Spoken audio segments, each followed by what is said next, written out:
Hey guys, what is going on? My name is Thomas Spark. Welcome back to another video, and boy, do we have some drama for you today. Now guys, a couple days ago, the CEO of Windscribe reached out to me, messaging me on Discord, telling me some of his thoughts on the latest kind of news with Windscribe. Now, I didn't really want to talk to this guy because he's a bit toxic, and overall, I'm not a huge fan of the way he runs his company, but I decided to kind of hear him out and talk to him a little bit.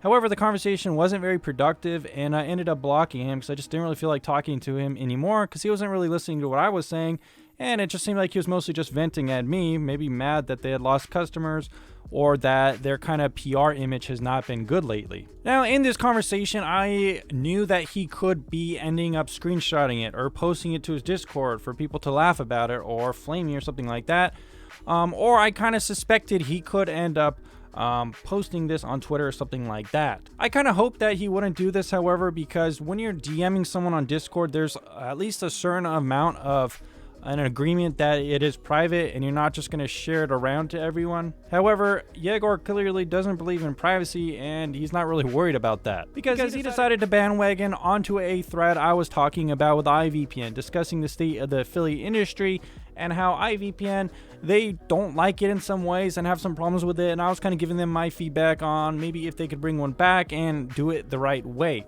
Yegor saw this as a good opportunity to post our private DMs here in this thread. But the sad thing is, these DMs don't really make me look bad. And in fact, the only thing they do is they make him look really bad. Why is that? Well, first of all, because he's the CEO of a privacy company and he's leaking private DMs. If he's willing to do this, I mean, he probably shouldn't be the CEO of a privacy company, right? Because the entire idea is that you value privacy. Even if you don't like someone, you shouldn't just share information that is considered to be private. Now, if we look at the DMs themselves, it's kind of just Yegor crying about how upset he is that they haven't gotten their fair share of like positive press about them fixing their servers, even though they weren't encrypted or something like that. I don't even want to go into the whole deal because I've already made a couple of videos about it. However, that said, Yegor was saying, like, since you covered this, can you at least comment on our new updates? And I said, I already talked to a lot of the other VPN guys. And when I said this, I meant I actually talked to some of the CEOs of some of the other companies out there.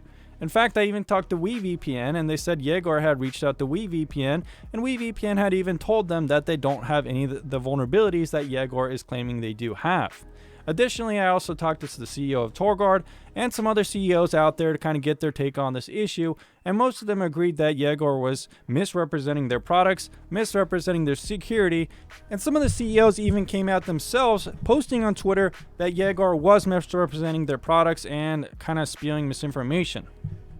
So in this comment thread, I didn't really want to get into the technicalities of this with Yegor because at the end of the day, it doesn't really matter to me. He's just kind of trying to say, you know, oh, what we've written is indisputable, whereas the other VPN providers and the other CEOs are saying what he's saying is wrong. So he also was saying, you know, all this stuff about like, oh, you don't understand the technical details, much like the rest of the review industry. He kind of just took this as an opportunity to kind of start some kind of war with me, some kind of flame war.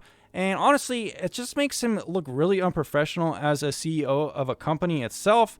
So I was saying, yes, we've heard that opinion before. I don't really understand what your objective here was by messaging me, besides just trying to be a dick. Probably just trying to screenshot this conversation and post it in the Windscribe Discord for the memes. And look what ended up happening. He already has posted it for Twitter, completely breaching our kind of semi-agreed upon privacy thing that you just don't share DMs that you have with someone, especially on Twitter. He's saying, oh, you're not doing a lot to change my mind, blah, blah, blah, blah. More talking shit. And I said, he was also saying something about Torguard having their keys not being secured properly. And I made a little quip saying, yeah, I seen that. TechLoy loved it.